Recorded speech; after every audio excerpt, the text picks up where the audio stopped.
We're back at it this morning with the transmission part 2. Here's my remanufactured Mr. Goodwrench. Sticker won't last long. This is going to get cleaned. Tape off the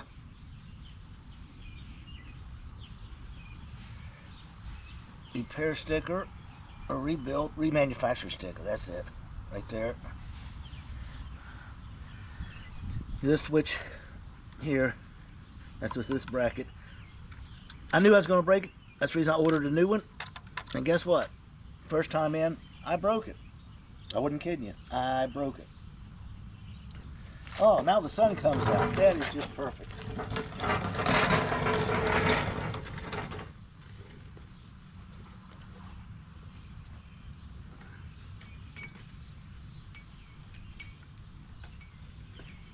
Nothing like using my free patio beach umbrella for some shade.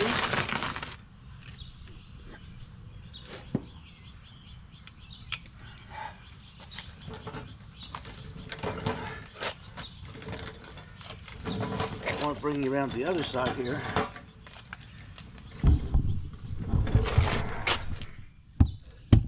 Little visual here.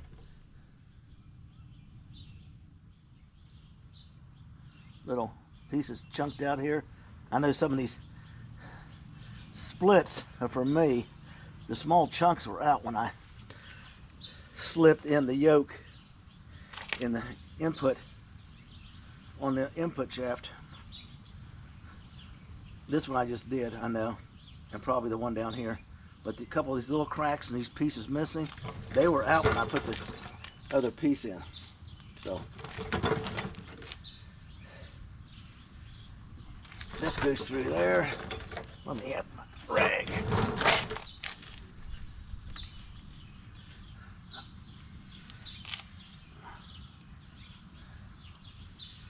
Little cleaning like this. I'll put some hand cleaner on it, just clean it down real good. It's a vent to make sure it's open.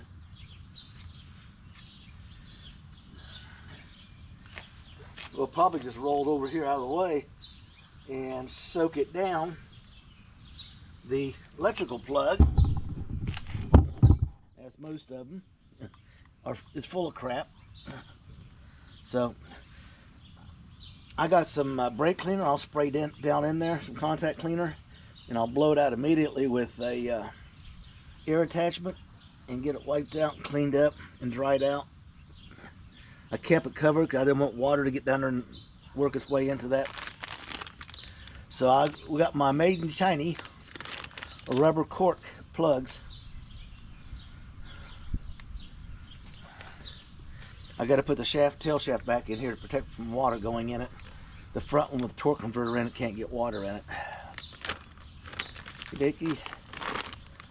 And we have a whole assortment of plug-aroos.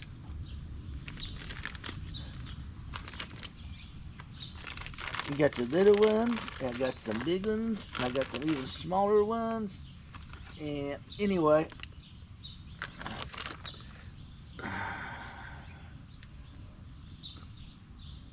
that's a good one right there. I don't want to force it down and break it.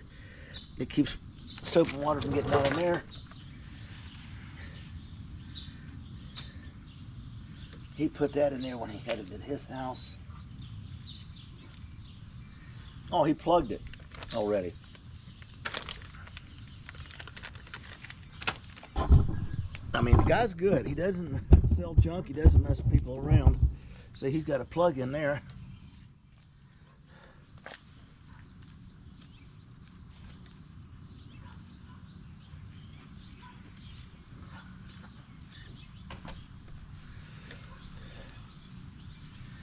So that's the fill tube for the transmission. Oh, don't jump up on me, I know you're wet.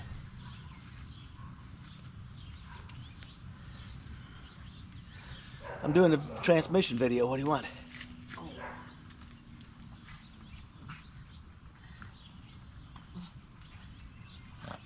It left me. Don't want to interrupt you. That's what this is for. You walked up here and started talking to me. You never pay attention, Mom. That's the wife. She's not allowed on the camera. She's the one that just picked the color of the car. And she bought a t-shirt. She had a great time at the car show.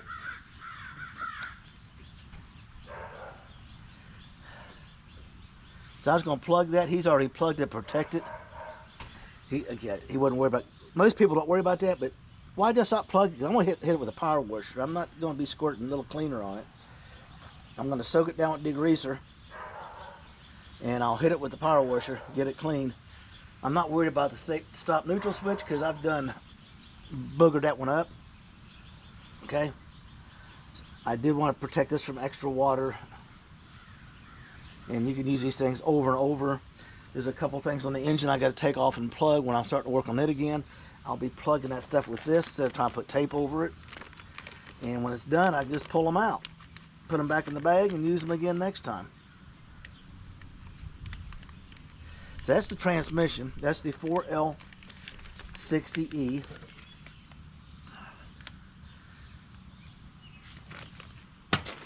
I'll come around the other side.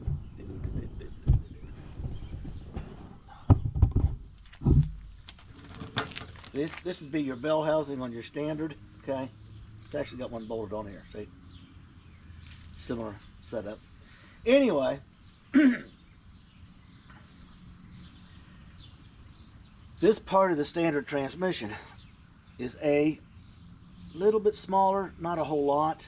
Tail shaft's a little bit smaller, but it doesn't have the valve body underneath it, which is as wide as the transmission is in the front.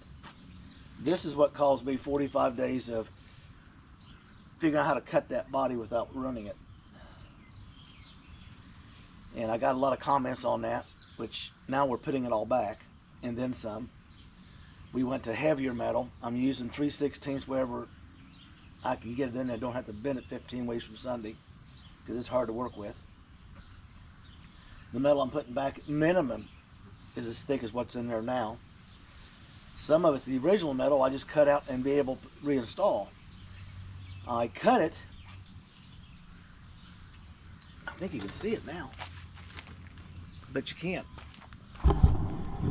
So when I was up here working to get the drop in, okay, see there's your mouse just tacked in there the best we could. We were racing. He was hitting some fast, ugly welds on it just to get these in place. And he wants to come back before I bump him and knock him out of alignment and put the MIG on it and get them. So they're not even welded all the way around. They're just spotted in a couple places. So I had to be real careful dropping the transmission out so I wouldn't wipe them off the frame. And then I'd have to start all over again. I could literally come up here and look right down in there and see what was going on. Or down through that shifter. Or over on the other side, which you've already seen. That's where all the new metal is.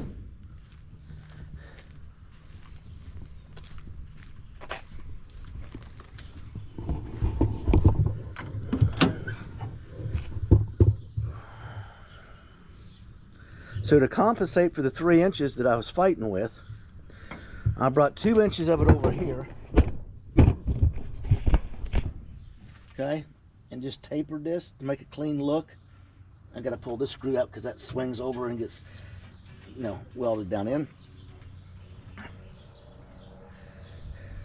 Still got spiders in this car, making webs every night. God knows what was living in here. And I could look down in here and see the position of the side of the transmission to the engine rotation and for the transmission lines, which is going to be another fun-filled project coming up.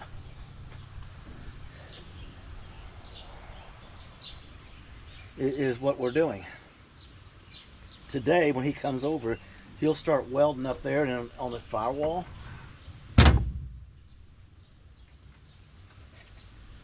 Might help if I take the camera along. Dude, he'll start welding this stuff in. I got stuff laying everywhere I knocked it out. Doing my transmission thing. Some of it's just laying in, some of it's in with sheet metal screws. This piece is wrong. I got to remake it in a few minutes. And that's it. Nothing to it. I spent a lot of time studying the structure of this car, and I found a flaw that I think is a flaw. A lot of people not tell me not to worry about it. Just send it. But I don't think so. I'll explain my theory, and you guys decide.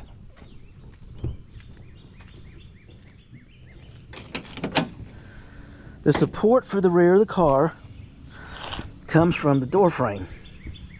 Okay? Right here is the last body cross member for main support. The transmission sits right in front of it, about 6 inches. You follow me? This is the last full cross piece. This, and this box, supports the rear of the vehicle and keeps it supported. These right here, under here, is your spring shackle mounts in the front for the springs.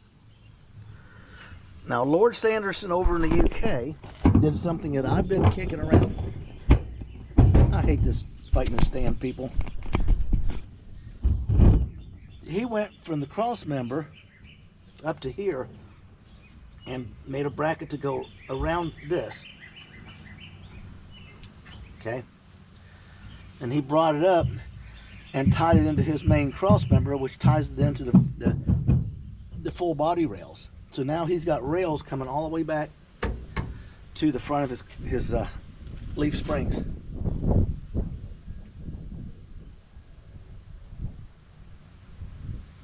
To me, that would add strength, because right now there's 2.5 foot of car with nothing but this transmission tunnel, the battery box, which is designed to put some strength in the car. That place to put the battery, because there's no place else to put it in the car. And the rocker panel and the interior rails.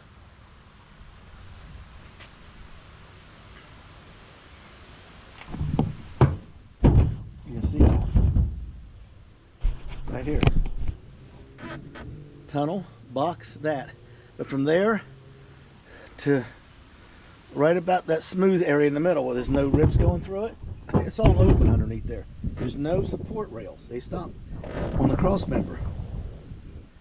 I noticed it when I cut everything out, because I got mad at trying to work around it and cutting myself all the time. I just ripped it all out. Got a hold of Rimmer Brothers. They shipped me over a floor pan, which is the nice one on the driver's side. That one looks good. Would look even better if I hadn't cleaned everything off of it and let it rain on it 3 times, because my car cover was getting ripped to shreds in the rain. And the last day I come out here, the car cover was on the car, and I took the car cover off, and the car was full of water. It just ripped shreds out of the car cover, not the water run right in. So now I get to put the mask and the dual filter attachment on and get in there and clean all that out again. Because when you hit this black coating you see here and there, that is the nastiest smelling stuff you ever want to smell when you're working on a car. I don't know what it is. Some methyl ethyl awful that they smeared on there just to let it dry and get rid of it out of the factory or something, but it is awful. The other day I was talking about the rear end. We're going to get a really in-depth look at it. Right here's a little plastic thing that pops out. This one's gone. It was damaged. I ripped it out, threw it out the carpet. Take that nut out, you fill it up with oil, you put it back in. That's how you keep oil in your shocks, your dampers. You don't replace the shock, you just replace the oil in them. Then you can rebuild them. And I'm not going to use them because I want regular shocks. 4 and 2 is what I'm thinking. But to do that, the battery box has to go in the trunk, which means I got to get in there and cut all that stuff out. I'm not doing anything past here, so people could ask me why I'm not. This is a whole new can of worms. I'm not set up and prepped for it. I still got a guy waiting to get the rear end in his junkyard to call me that will fit in here to do what I want to do. It's a LSD, limited slip differential. She's on drugs. And it should bolt right in. I want 8-inch rims with a 4-inch offset, which will require a wheel arch, a flare, whatever you want to refer to it as.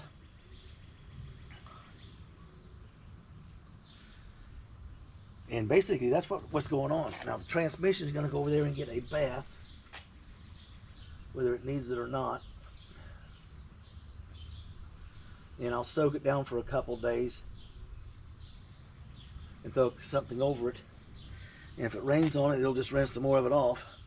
And when it's done, I'll come out here with the power washer.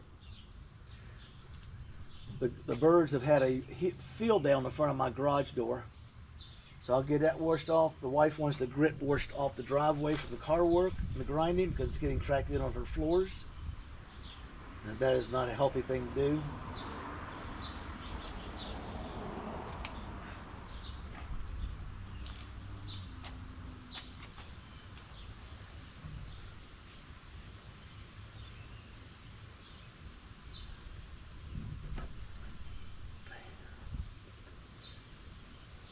So, people, like, subscribe, and leave a comment.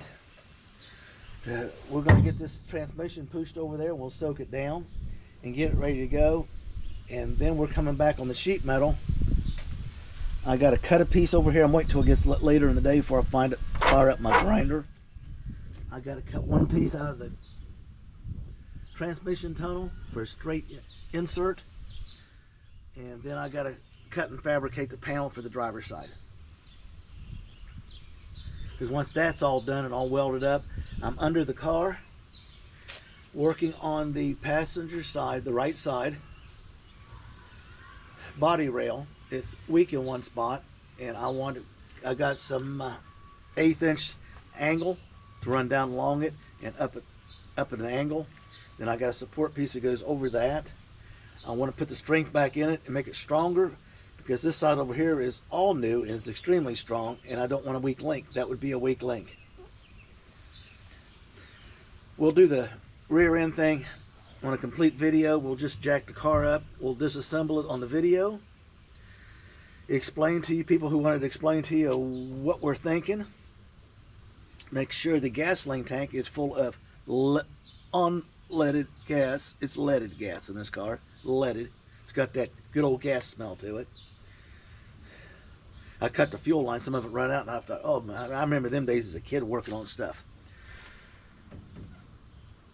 So that's where we're at. I'm going to pick up the pace here on the transmission, and then we're going to set up to start some final sheet metal work inside the car. The plasma cutter is still down, which is causing me problems. And it's probably not going, it's high on the list to get repaired right now, because my son just blew the pump in my Bobcat. We can go forward and back and everything. We cannot raise or tilt the bucket. So it's got to be the valve body seals or gaskets or something. He said he saw no leaks, so it could be a seal inside letting the fluid blow by it. That's the one thing about the older ones. You can take them apart and fix them. You don't have to buy the whole gosh darn thing.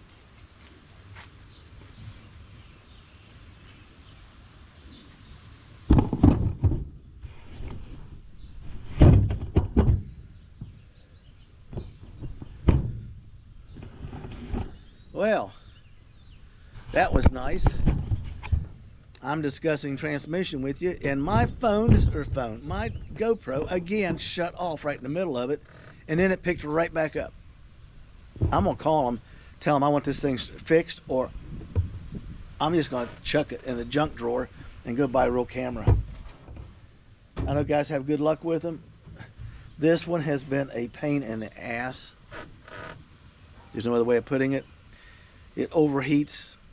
It cuts off in the middle of a video like it just did. The screen was black, nothing was going on. I pick it up and touch it, and all of a sudden it picks right back up, and the numbers is still recording.